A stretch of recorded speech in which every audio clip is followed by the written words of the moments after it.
পূর্ব সিংভূম জেলার জামশেদপুরের পরশুরি স্থিত সংস্থা দ্বারা জগৎজননী মা শারদার ১৭৩তম জন্মবার্ষিকী উপলক্ষে মা শারদা পাঠচক্র কর্তৃক একটি রথযাত্রা বের করা হয়।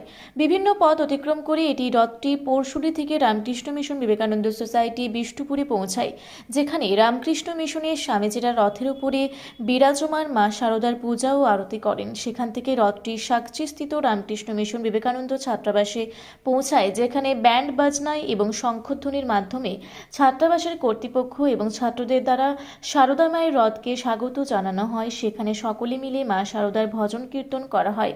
মা শারদা পাঠচক্র সংস্থার সম্পাদক সংঘমিত্র বসু পালের পরিচালনায় এই অনুষ্ঠানটি আয়োজিত হয়। এই অনুষ্ঠানে সমাজকর্মী পূর্বী ঘোষ সাকচিস্থিত বিবেকানন্দ ছাত্রাবাসে পৌঁছে মা শারদার পূজা এবং আরতি করেন। মা শারদা পাঠচক্র সংস্থা পরশুরির সকল সদস্যের এই সফল আয়োজনে অনেক অবদান রয়েছে। পূর্ব সিংভূম থেকে বিশ্বনাথ মাহাতোর রিপোর্ট, রূপসী বাংলা মিডিয়া।